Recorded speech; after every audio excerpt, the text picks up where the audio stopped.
గతసారి ఎందుకంటే దేవునికి మనం అసలుకి ఎందుకు ఇవ్వాలి తెలియాలి కదా మనకి. అది మీకు తెలియజేశాను. ఈరోజు దేవునికి ఇచ్చినప్పుడు ఎలా ఇవ్వాలి కనుక కొన్ని కష్టమైన మాటలు మీకు వినబడొచ్చు. మీరు చేయలేనివి, మీరు రాంగ్ పద్ధతిలో చేస్తున్నవి మీకు వినబడొచ్చు.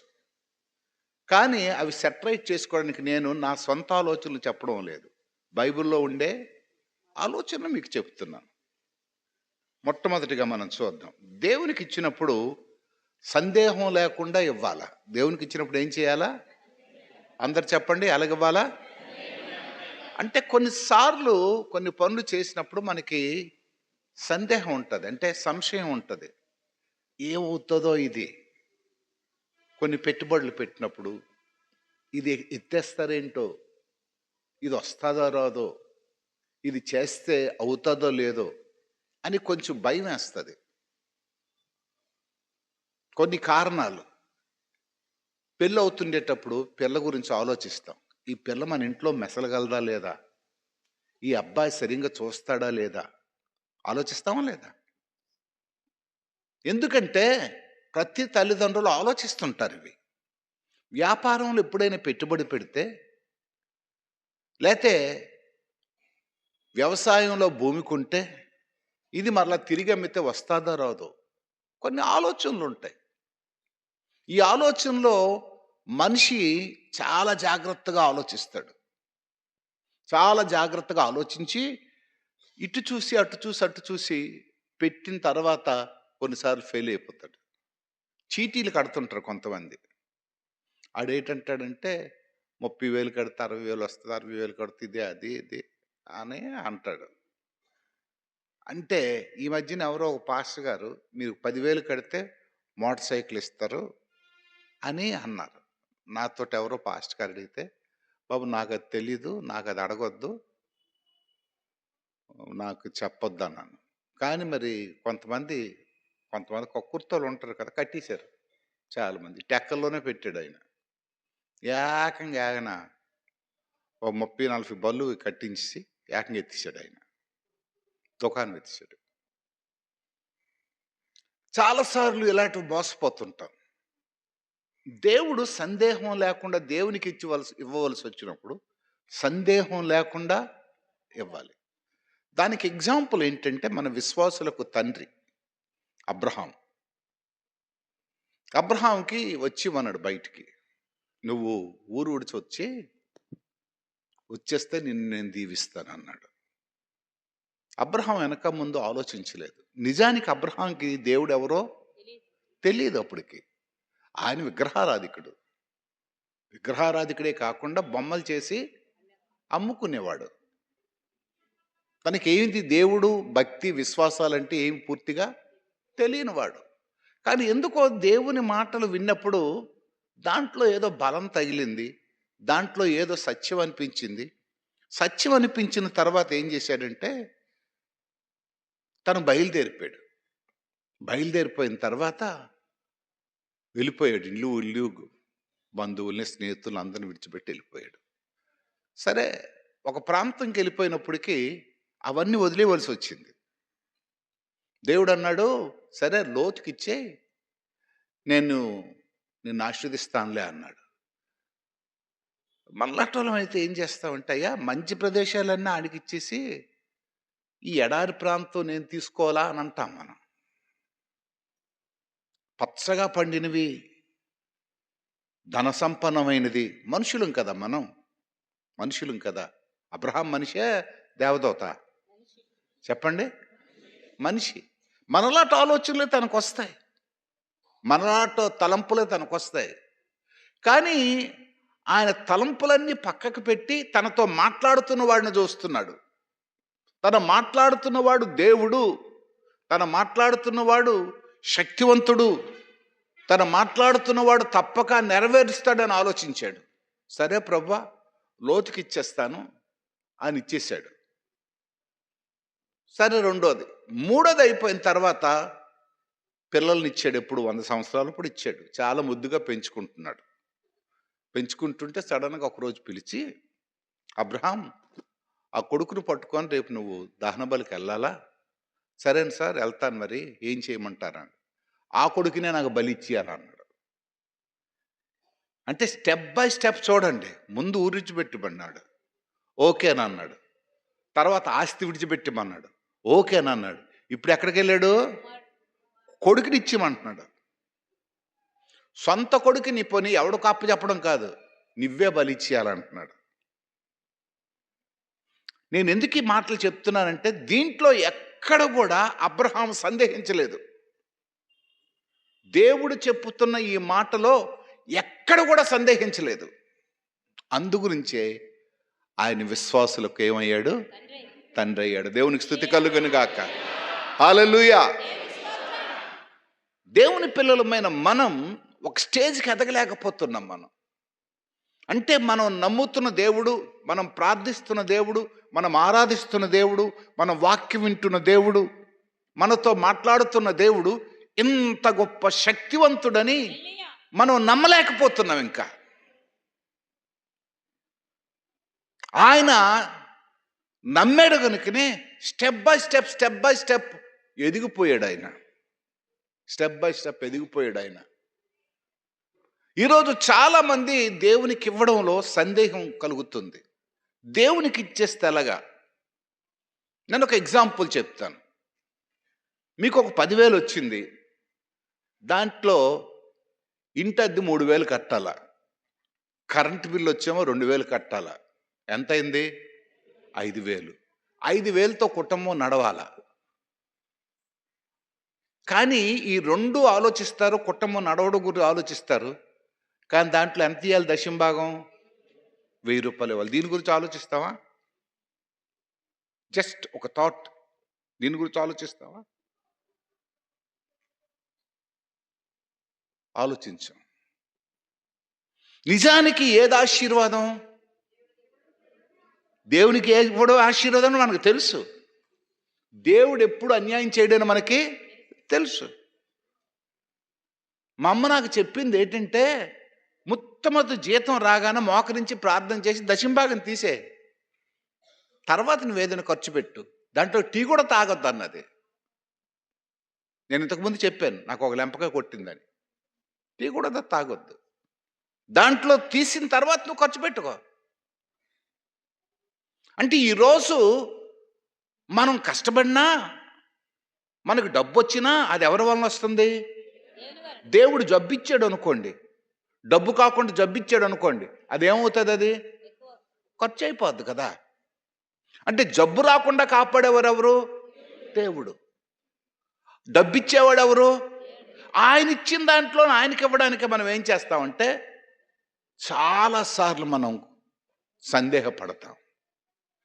ఇంటద్దె ఇవ్వకపోతే ఇంటద్దోడు కష్టపడతాడని, కరెంటు బిల్లు కట్టకపోతే ఫీజుకి తీసేస్తాడని అవి లెక్కేస్తాం. కానీ ఫస్ట్ మన బుర్రలోకి రావాల్సింది ఏంటంటే, ఖచ్చితంగా దశంభాగం.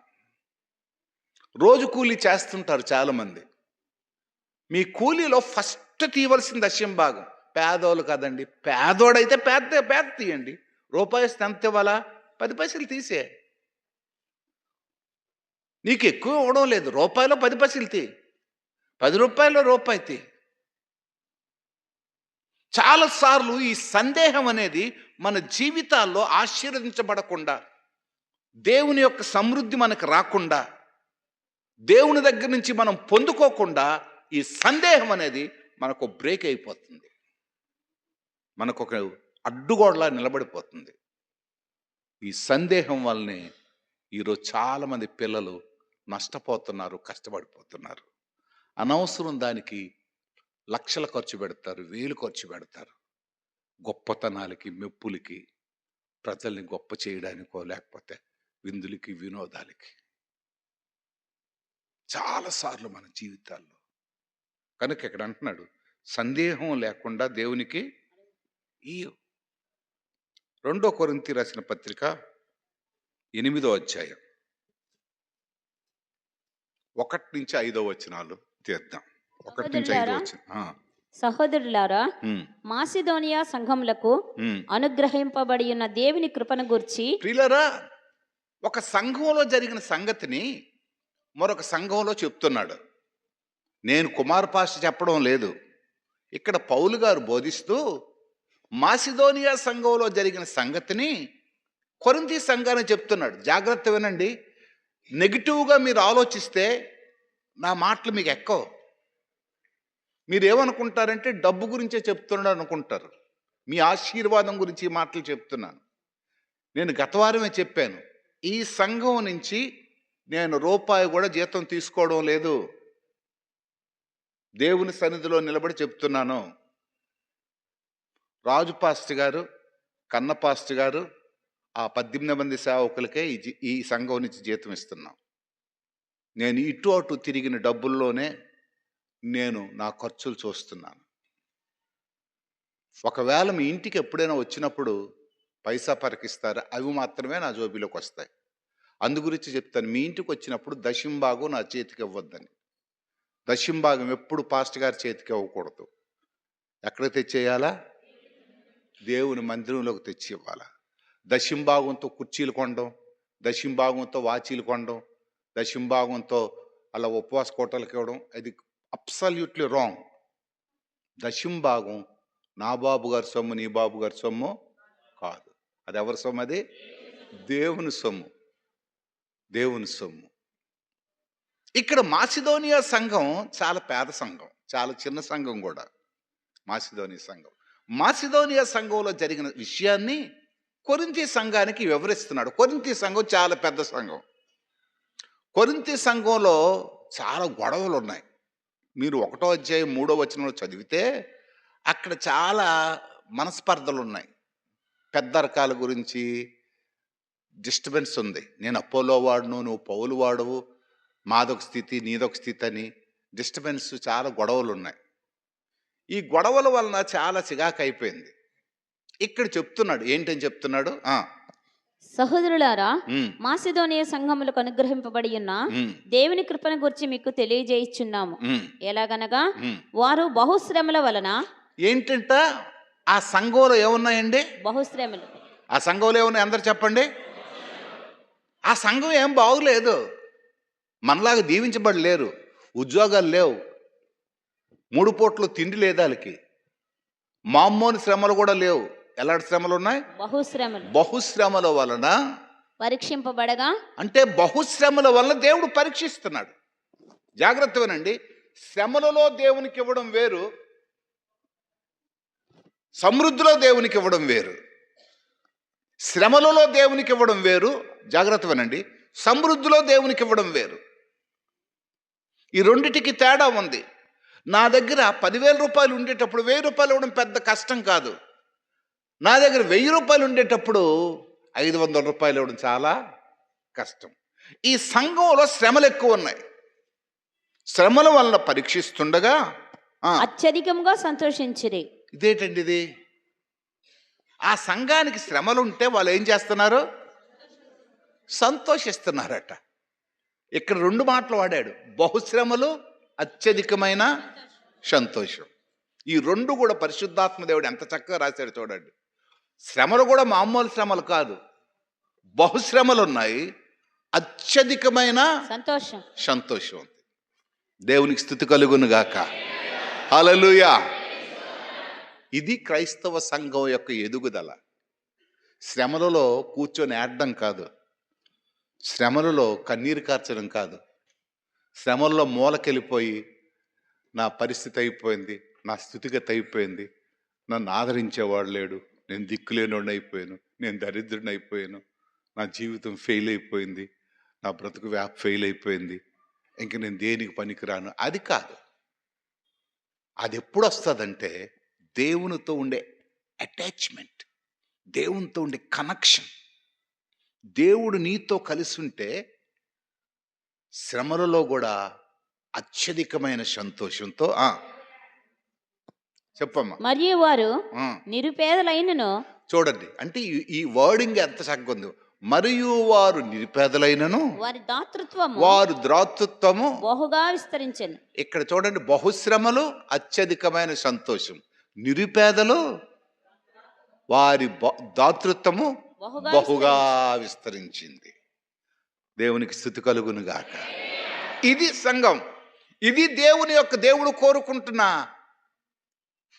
సమృద్ధి, దేవుడు కోరుకుంటున్న సంఘం.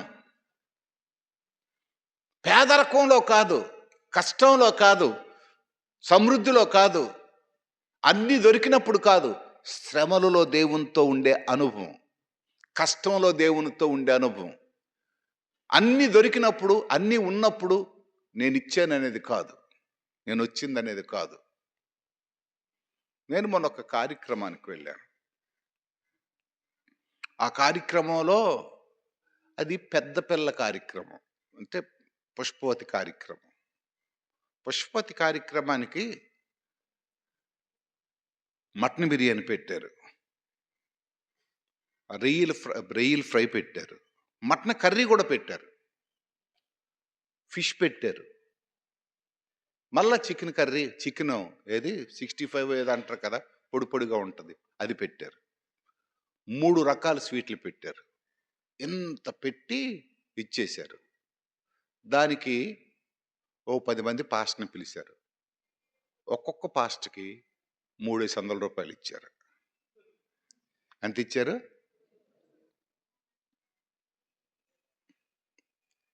నేను బాత్రూంలోకి వెళ్ళాను. బయట అనుకుంటున్నారు వీళ్ళు, నాకు ఏదో, నేను దూరం నుంచి వెళ్ళాను, వాక్యం చెప్పాను, కానీ నాకు ఏదో పెద్ద కానుక ఇచ్చారనుకోండి, అలా అనుకుంటున్నారు.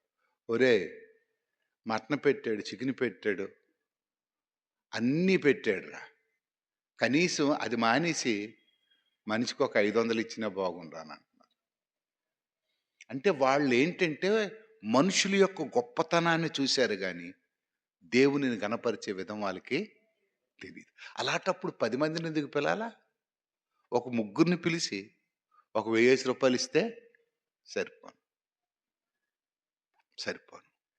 అంటే వారు దేవునితో అటాచ్మెంట్ కన్నా మనుషుల్ని గొప్ప చేసే స్థితి, మనుషుల్ని హెచ్చించే స్థితి, మనుషులు ఆహా ఎంత గొప్పోడ్రా, మంచి భోజనం పెట్టాడా, కానీ దైవ సేవకుల నోట్లో నుంచి ఒక విధమైన దుఃఖకరమైన బాధకరమైన మాట వాళ్ళకి వచ్చేసింది. ఆ 10 మంది వెళ్ళిపోయినప్పుడు ఏమనుకుంటారు వాళ్ళు? ఈడు మోహం, ఈడు పెట్టాడు, ఆడు పెట్టాడు, దారంతా అనుకొని వెళ్తే ఆయనకి ఆశీర్వాదం, అది ఆయనకి దీవెన వస్తుందా? నేను తర్వాత కారులో ఆలోచించుకొని వచ్చాను. నాతో ప్రవీణ్ కూడా ఉన్నాడు. ఎవడు తింటాడు అన్ని రకాల నాన్ వెజిటేరియన్స్, అన్ని రకాల నాన్ వెజిటేరియన్ ఎవడు తింటాడు? కొంతమంది తిండికి ప్రాధాన్యత ఇస్తారు, కొంతమంది హడావుడికి ప్రాధాన్యత ఇస్తారు, కొంతమంది డెకరేషన్స్కి ప్రాధాన్యత ఇస్తారు, కొంతమంది మాత్రం దేవునికి ప్రాధాన్యత ఇస్తారు. దేవునికి స్తుతి కలుగును గాక. వాళ్ళు ఏం చేస్తారంటే, దేవునికి ప్రాధాన్యత ఇచ్చిన వాళ్ళు ఏం చేస్తారు? బహుశ్రమలు వచ్చినా ఏం చేస్తారండి? అత్యధికమైన సంతోషాన్ని అనిపిస్తారు. నిరుపేదలైన దాతృత్వంలో బహుదాతృత్వం కలిగి ఉంటారు. నేను ఎందుకు ఈ మాటలు చెప్తున్నాను తెలుసా? సందేహం వీడి దేవుని సన్నిధిలో దేవునికి అర్పించండి. మీరు కానుకేసినప్పుడు సందేహంతో ఇవ్వద్దు. ఇవ్వకపోతే మానేయండి, కానీ ఏటవుతుందో దొరుకుతుందో లేదో దేవునికి ఇచ్చినప్పుడు మంచి మనసుతో, దేవుడు నాకు చేస్తాడనే మనసుతో దేవునికి ఇవ్వండి. రెండోది చూద్దాం. సంతోషంతో ఇవ్వండి. మొట్టమొదటిది ఏంటండి? సందేహంతో ఇవ్వద్దు. రెండోది సంతోషంతో ఇవ్వండి. 2 కొరింథీయులు రాసిన పత్రిక 9వ అధ్యాయం 5 నుంచి 9 వచనాలు చదువుదాం. 5 నుంచి 9 వచనం. లోగడ ఇచ్చిదమని మీరు చెప్పిన ధర్మము పిసినితనముగా ఇయ్యక. ప్రియులారా, నేను మీకు బైబిల్ చెప్తున్నాను, నా సొంత మాటలు చెప్పడం లేదు. లోగడ ఇచ్చేదమని మీరు చెప్పిన ధర్మము పిసినితనముగా ఇయ్యక ధారాళముగా ఇవ్వాలని చెప్పి. ఏంటి ఎలాగివ్వాలండి? దేవునికి ఎలాగివ్వాలా? మనుషులకు కాదండోయ్, ధారాళముగా ఇవ్వాలని చెప్పి సహోదరులు మీ సహోదరులు యొద్దకు ముందుగా వచ్చి సహోదరులు మీ యొద్దకు ముందుగా వచ్చి దానిని జమ చేయుటకై దానిని జమ చేయుటకై వారిని హెచ్చరించుట అవసరమని తలంచుతుంది. ఆ, మిమ్ముని హెచ్చరించట అవసరం. సంఘాన్ని హెచ్చరించాలట. ఏ పాస్టర్ అయితే సంఘంలో ఇవ్వడం గురించి చెప్పడో ఆ సంఘం పేదరికంతో ఉంటుంది. ఏ పాస్టర్ అయితే సంఘంలో దేవునికి ఇవ్వడం గురించి నేర్పిస్తాడో ఆ సంఘం అత్యధికమైన ఆశీర్వాదాన్ని పొందుతుంది. మొగమాటంతో కొంతమంది పాస్టర్ గారులు ఇవ్వడం గురించి చెప్పరు. ఇవ్వడం గురించి చెప్పకపోతే నీ సంఘాన్ని నువ్వు పాడు చేస్తున్నావు. నీ సంఘాన్ని నువ్వు పేదరికంలోకి నడిపిస్తున్నావు. ఈ అధ్యాయం అంతా మీరు చదివితే ఎలా ఇవ్వకూడదు, ఎలా ఇవ్వాలో రాశాడు. ఎలా ఇవ్వకూడదు, ఎలా ఇవ్వాలో రాశాడు. నేను చదువుతాను. నేను రాశాను ఇక్కడ. ఎలా ఇవ్వకూడదంటే పిసినితనంగా ఇవ్వకూడదు, కొంచెముగా ఇవ్వకూడదు, సనుగు కొనక ఇవ్వకూడదు, బలవంతంగా ఇవ్వకూడదు. 4 విషయాలు చెప్పాడు. పిసినితనంగా ఇవ్వకూడదు అంటే దేవుడికి ఇచ్చినప్పుడు పిసినితనంగా ఇవ్వకూడదు. లోకారాసిన సువార్త ఆరోగ్యంలో అంటాడు, అనిచి కుదిలించి దిగజారునట్లు ఇవ్వాలట దేవునికి. ఎందుకు? నీకు ఇచ్చినప్పుడు దేవుడు అలాగిస్తాడు గనక. అనిచి కుదిలించి దిగజారునట్లు. దేవుడికి ఇవ్వడంలో దేవుని ధనాగారాన్ని నువ్వు దోచుకోవడం నేర్చుకోవాలా. రెండవది పిసినారితనం. రెండవది కొంచెముగా ఇవ్వడం. కానుకల దగ్గరికి వచ్చినప్పటికి చాలామంది జోబీలోని ఏ తక్కువ రూపాయి ఉంటుందో అది వేస్తారు. నేను ఎప్పుడు నా జోబీలో, నా పర్సులో ఏది పెద్ద నోటో అదే వేస్తాను దేవునికి. నేను పాస్టర్ను, విశ్వాసిని కాదు. నేను పాస్టర్ గారిని, విశ్వాసిని కాదు. పర్స్ తీసి ఏది పెద్ద నోటు ఉంటే అదే వేస్తాను. నాకు తెలుసు, నేను పెద్ద నోటు వేస్తే మీరు నాకు పెద్ద నోటు ఇస్తారు. నాకు తెలుసు. దేవుని ధనాగారాన్ని దోచుకోవడం నాకు నేర్చుకున్నాను. నేను చిన్న నోటు వేసాను అనుకోండి, మీ దగ్గర నుంచి నాకు చిన్న నోటే వస్తుంది. ఎందుకంటే మీరు అందరూ నాకు స్పాన్సర్స్. నేను ఇంకెక్కడికి వెళ్ళను కదా, ఇంకో చర్చి దగ్గరికి వెళ్ళను, ఇంకొక విశ్వాసాలను విజిట్ చేయను, మన విశ్వాసాలనే విజిట్ చేయను. ఎప్పుడైనా విజిట్ చేస్తే అనుకుంటాను నేను. అంతో రెండోది కొంచెముగా ఇవ్వకూడదు. మూడోది సనుగు కొనక ఇవ్వద్దు. ఇప్పుడు నేను చేసే ప్రసంగానికి చాలామంది సనుక్కోవచ్చు. ఇలాగే చెప్తారులేండి ఆయన, అలాగే చెప్తారు, సనుక్కుంటారు కొంతమంది. చెయ్యని వాళ్ళు ఎప్పుడు సనుక్కుంటారండి, చేసిన వాళ్ళు ఎప్పుడు మంచిగా ఆలోచిస్తారు. కొంతమంది ఎవ్వరు ఇచ్చిన వాళ్ళని ఇవ్వనివ్వరు. అంటే ఇవ్వనివ్వరంటే వాళ్ళ మాటలు చెత్తగా మాట్లాడతారు. మీరు ఇచ్చేది దేవునికి ఇస్తున్నారు.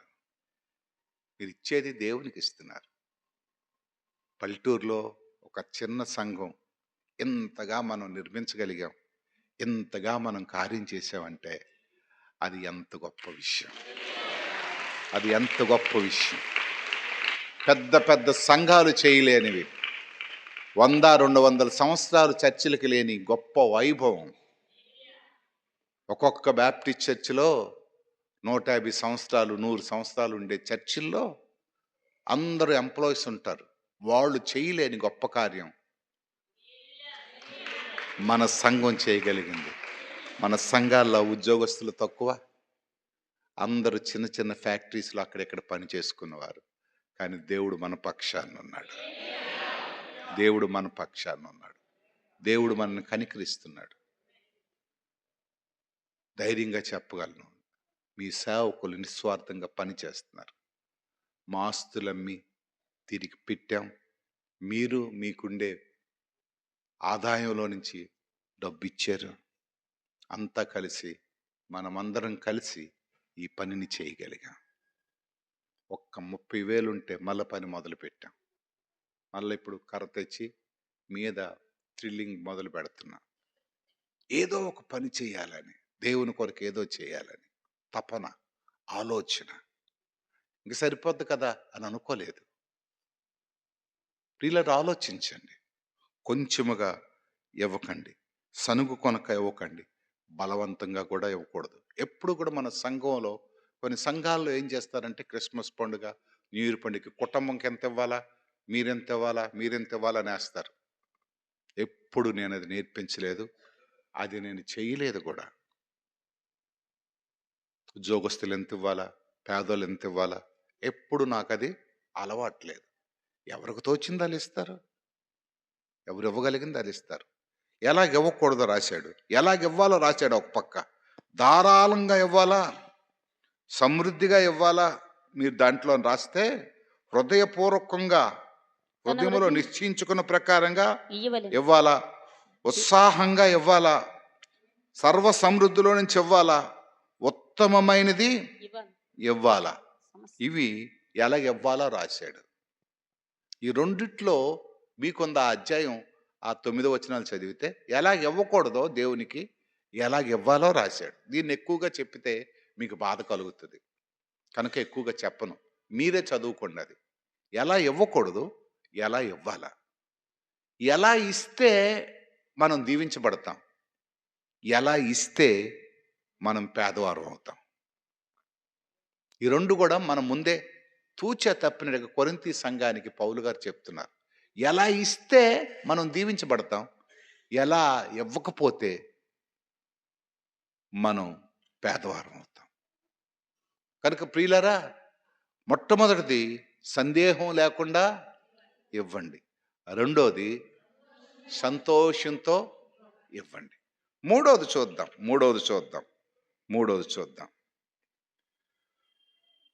సామర్థ్యాన్ని బట్టి ఇవ్వండి. సంఘంలో ఉన్నవారు అందరూ ఒకే సామర్థ్యంతో ఉండరు. పేదవారు ఉంటారు, గొప్పవారు ఉంటారు, నెలవారీ జీతగాలు ఉంటారు, రోజువారీ కూలివారు ఉంటారు. సామర్థ్యాన్ని బట్టి మనం ఇవ్వాలి. మీరు ఇందాక చదివిన 8వ అధ్యాయం కింద మాటల్లో చదివితే 8వ అధ్యాయం 2 కొరింథీ 8వ అధ్యాయంలో 5వ వచనం అనుకుంటాను చదివితే, దేవుని చిత్తము వలన ఆ, మాకును ఉమ్, తమ్మును తామే అప్పగించుకొనిరి, ఉమ్, ఇంతగా చేయుదురని మేము అనుకొనలేదు. ఉమ్, కావున తీతు ఈ కృపను ఎలాగ పూర్వం మొదలు పెట్టెనో ఉమ్. అలాగను దానిని మీలో సంపూర్ణం చేయమని మేము అతన్ని వేడుకుంటుమి. కాదమ్మా, వారు సామర్థ్యమును బట్టి కాక, సామర్థ్యము అంటే నేను అయినప్పటికీ మీరు వారు రెడీ- తమ సామర్థ్యం కొలదీయగాక ఆ, సామర్థ్యం కంటే ఎక్కువగాను ఉమ్. తమంతట తామే ఇచ్చిరని మీకు సాక్ష్యం ఇచ్చుచున్నాను. ఈ మాసిదోనియా సంఘానికి ఉండే లక్షణం ఏంటంటే సామర్థ్యానికి మించి ఇచ్చారట. అంటే వారి స్థితిగతులకు మించి ఇచ్చారు.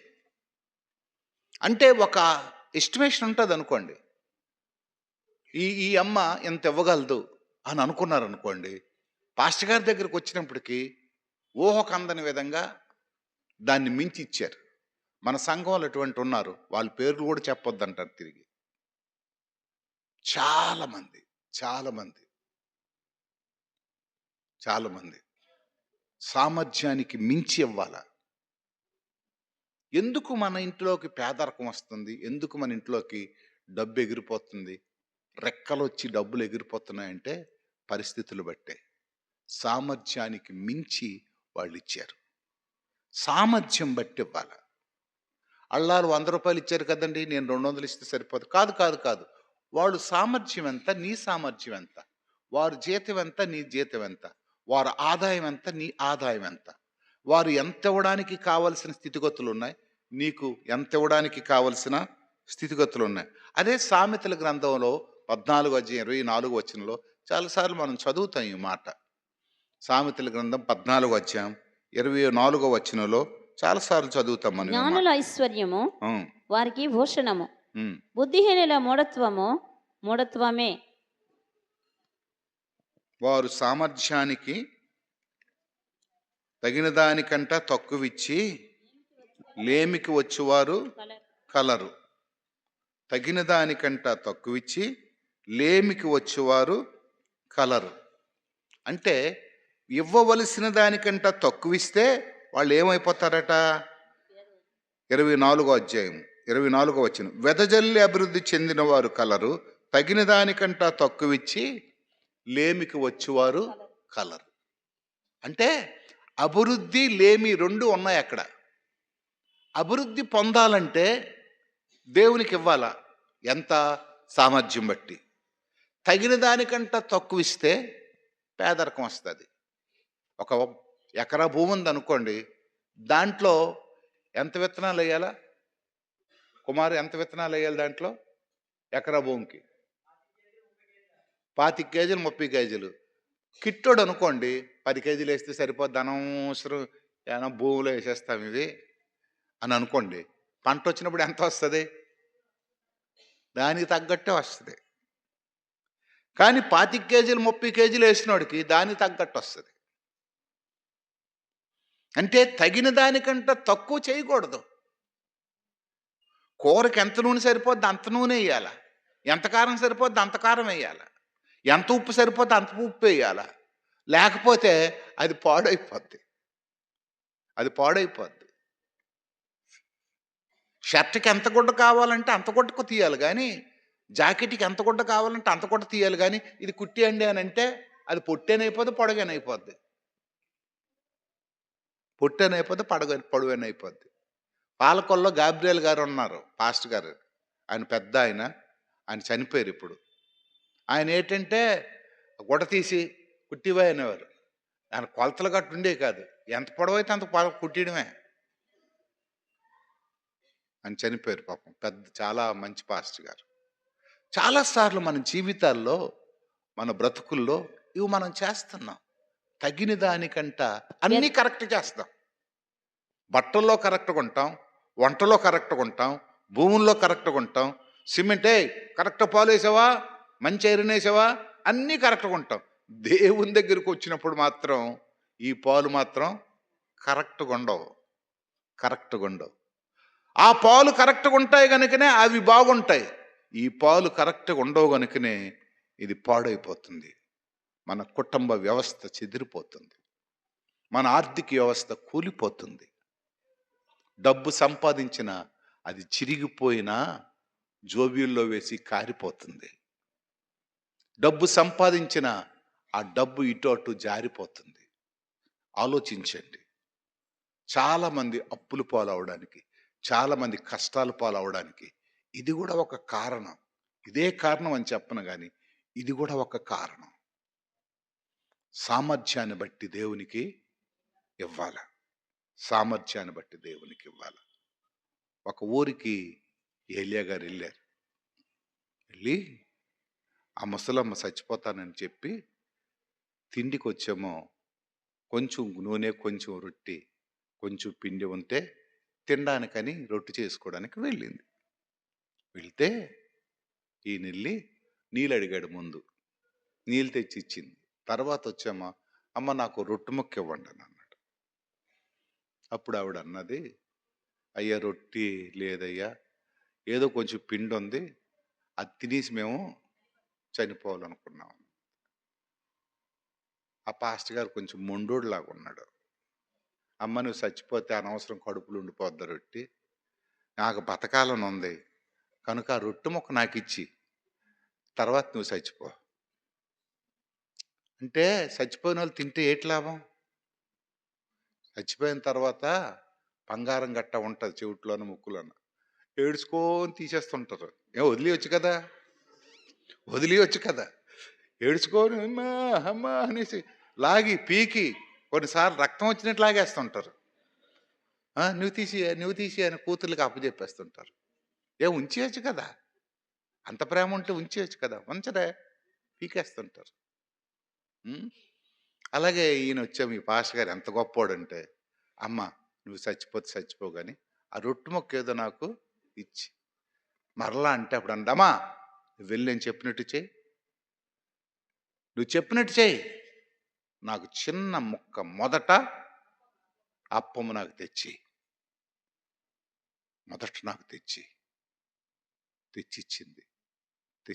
తర్వాత ఏంటి తెలుసు అద్భుతం ఏంటి జరిగిందంటే, మొత్తం ఆవిడికి పిండంతా పెరిగిపోయింది, నూనెంతా పెరిగిపోయింది, సచ్చినంత కాలం తిన్నది, అప్పులన్నీ తీర్చేసింది.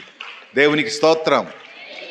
దేవునికి ఇవ్వడం వల్ల రహస్యం చాలా మందికి తెలియదు. ఒక చిన్న మొక్కిస్తేనే దేవుడు అన్ని సంవత్సరాలు తనకి తిండి ఇచ్చాడు. మన చేతిలో ఉండేటప్పుడు 5 రొట్లు 2 చేపలే. అవి దేవునికి ఇచ్చినప్పుడు ఎంతమందికి ఆహారం అయిపోయింది. అదే చాలా మందికి తెలియదు ఈ సంగతి. దేవునికి ఇవ్వడం వల్ల అది పెరుగుతుందనే సంగతి తెలియదు. పోనీ ఏమైనా ఆయన బ్యాంకులో వేసుకున్నాడా? ఆ పెంచిన దేవుడు, ఆశ్రదించిన దేవుడు మరలా మనకిచ్చి పంచియండి అన్నాడు. మరలా పంచియండి అన్నాడు. చాలా మందికి ఈ రహస్యం తెలియదు. అది అనుభవిస్తే గానీ తెలియదు, అది పొందుకుంటేనే కానీ తెలియదు. నా ఒంటి మీద ఉన్న సమస్తం కూడా ఆ మహానుభావుడు ఇచ్చినవే. దేవునికి స్తోత్రం. ఒక అమ్మాయి నాకు ఇది కుట్టించింది సూటు. గర్విడిలో ఒక అమ్మాయి కుట్టించింది సూటు. అయ్యగారు, నేను మీకు సూట్ కుట్టిస్తానని. నేను ఎందుకు ఈ మాటలు చెప్తున్నానంటే, దేవుడు ఎంత గొప్పవాడు, దేవుడు ఎంత మంచివాడు. దేవునికి ఇవ్వడం నువ్వు నేర్చుకుంటే, దేవునికి ఇవ్వడం ద్వారా మొట్టమొదట సందేహం లేకుండా ఇవ్వాలి. రెండోది సంతోషంతో ఇవ్వాలి. మూడవది సామర్థ్యాన్ని బట్టి ఇవ్వాలి. ద్వితీయోపదేశకాండం 16వ అధ్యాయం 16-17 వచనాలు చదువుదాం.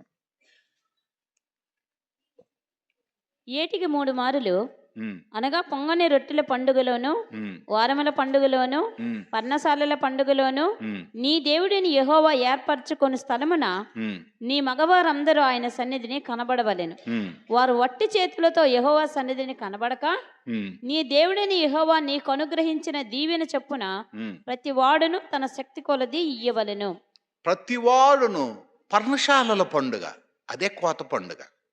ఇశ్రాయేలీలు చేసుకునే 7 పండుగల్లో పస్కా పండుగతో మొదలుపెట్టి ఈ కోత పండుగ వచ్చినప్పటికి ఇదే కానుకల పండుగ అని బ్యాప్టిస్ట్ వారు చేస్తారు.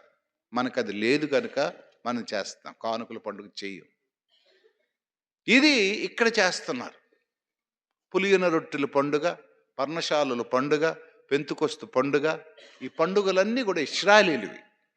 400 సంవత్సరాల కాలంలో వారు ఐగుప్తు దేశంలో నుంచి బయటకు వచ్చి నడుస్తుండగా ఒక్కొక్క పండుగ చేస్తుంటే దాంట్లో ప్రాముఖ్యమైనవి 3 పండుగలు. పస్కా పండుగ, పులియన రొట్టెల పండుగ, ఇది కోత పండుగ. నిజానికి కానుకల పండుగ కాదు, ఇది కోత పండుగ. ఆ కోత పండుగ రోజు ఏం చేసేవారంటే, పంటలన్నీ కోసిన తర్వాత ఆ చేనంతా ఊరు బయటికి తీసుకెళ్ళి ఇశ్రాయేలీయులందరూ ఒక దగ్గర కొబ్బెట్టి ఒక విధమైన పాట పాడుతూ దాన్ని దుల్లగొట్టి అదంతా సమకూర్చి దాంట్లో భాగాన్ని అర్పించి 7 రోజులు పర్ణశాలలో వేసుకొని అక్కడ పండుగ చేసుకునేవారు. అది చరిత్ర.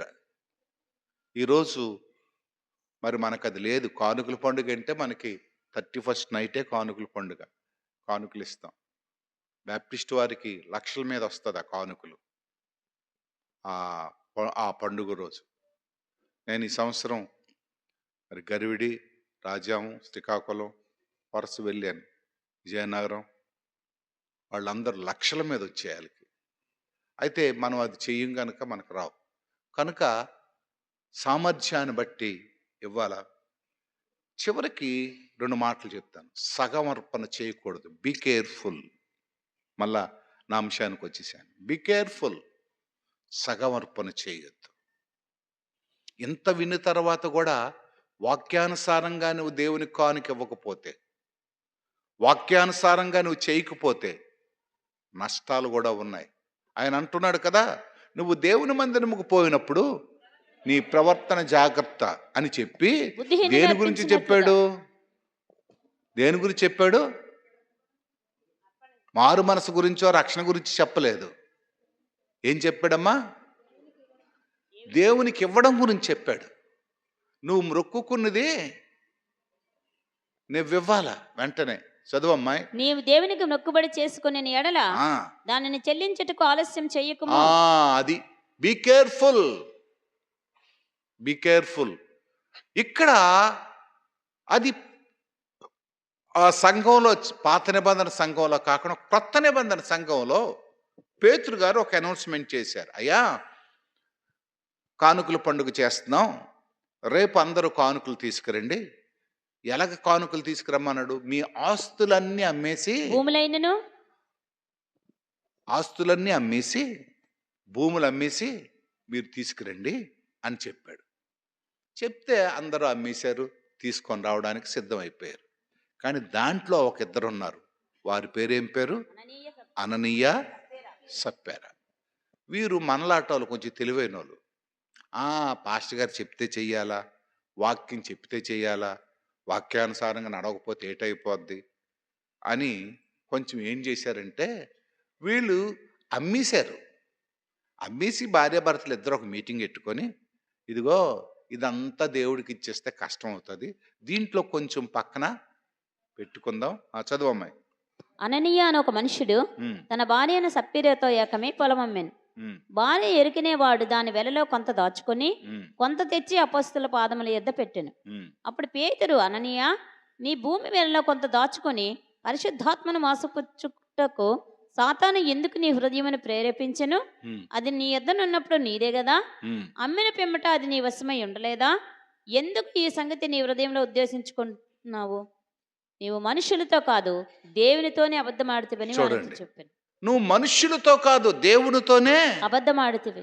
దేవుడు చెప్పాడు కదా, దేవుడు ఇవ్వమన్నాడు కదా, పాస్టర్ గారు చెప్పడం కాదు, దేవుడే నీకు చెప్పాడు శాసనం. దేవుడే ఇవ్వమన్నాడు. నువ్వేం చేసావు?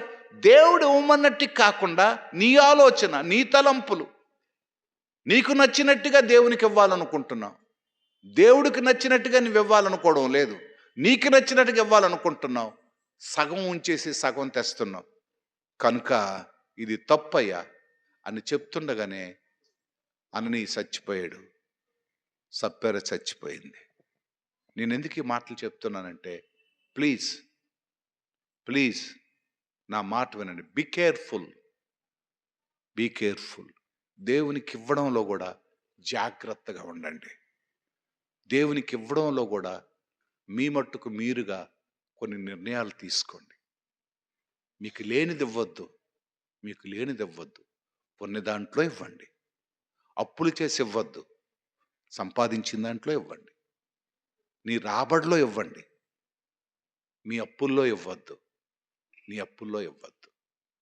చాలాసార్లు మన జీవితాల్లో మన కష్టాలకి, మన నష్టాలకి, మన ఇబ్బందులకి కారణాలు దేవునికి ఇవ్వకపోవడం. చివరిగా మరొక మాట, సజీవ యాగంగా మిమ్మల్ని మీరు సమర్పించుకోండి. నేను 5 మాటలు చెప్పాను. మొట్టమొదటిగా సందేహంగా ఇవ్వద్దు. రెండోది సంతోషంతో ఇవ్వండి. మూడోది సామర్థ్యమును బట్టి ఇవ్వండి. నాలుగోది సగమర్పణ చేయొద్దు. అంతేనా? శక్తి కొలది ఇవ్వండి. తర్వాతది సగమర్పణ చెల్లించొద్దు. తర్వాతది సజీవ యాగంగా మీరు సమర్పించుకోండి. దేవుడు మిమ్మల్ని దీవించునుగాక. దీనికి ఆల్టర్కాలు ఉండదు. ఎందుకంటే ఆల్టర్కాలు ఇస్తే మీకు నా మీద కోపం రావచ్చు. ఎందుకంటే ఇదేంటండి ఆల్టర్కాలు దీనికి? అది మీకు మీరుగా ఆలోచించుకోండి. దేవుడు ఇస్తే ఆశీర్వదిస్తాడు, ఇవ్వకపోతే అది మీ వ్యక్తిగత అభిప్రాయం మీద ఆధారపడి ఉంటుంది. కానీ నేను కోరేది ఏంటంటే, మన సంఘం అంతా కూడా ధన సంపన్నులుగా ఉండాలా. పేదవారంటూ మన సంఘంలో ఉండకూడదు. దేవుని సమృద్ధితో నిండిన వారిగా ఉండాలా, సంతోషంగా ఉండిన వారిగా ఉండాలా, సందేహం లేకుండా ఉండిన వారిగా ఉండాలా, సామర్థ్యానికి మించి ఇచ్చిన వారిగా ఉండాలా, ఆరోగ్యంతో ఉండాలా, ఆనందంతో ఉండాలా. అటువంటి కృప దేవుడు మీకు అనుగ్రహించునుగాక. ప్రార్థన చేసుకుందాం. పరిశుద్ధుడు ఒక తండ్రి, నీ నామానికి స్తోత్రాలు చెల్లిస్తున్నాం. ఇదిగో ప్రభా, బిడ్డలు వాక్యం విన్నారు. అది నీ వాక్యం, నేను చెప్పేది కాదు, కానీ నీ వాక్యంలో నుంచి విన్నారు ప్రభా. వాక్యాన్ని విన్న వారితో నువ్వు మాట్లాడాను. ఇదిగో ప్రభా, ఆ వాక్యం గొప్పది, ఆ మాటలు గొప్పవి. ఆ మాటల్లో ఉండే సత్యాలను గమనించి ఇదిగో సందేహం లేకుండా సంతోషంతో సామర్థ్యం బట్టి సగమర్పణ చేయకుండా ఇదిగో ప్రభాస్ మేము దేవునికి ఇవ్వడానికి, సజీవ యాగముగా దేవునికి ఇవ్వడానికి, శక్తి కొలిది దేవునికి ఇవ్వడానికి నీ కృపను మాకు తోడుగా ఉంచి మా సంఘంలో నిరుపేదలు లేకుండా ఇదిగో ప్రభా ధనవంతులుగా మా సంఘస్థులందరినీ చేయమని నీ కృపలో మమ్మల్ని బలపరిచి భద్రపరచమని క్రీస్తు పేరట వేడుకొనుచున్నాము తండ్రి. ఆమెన్.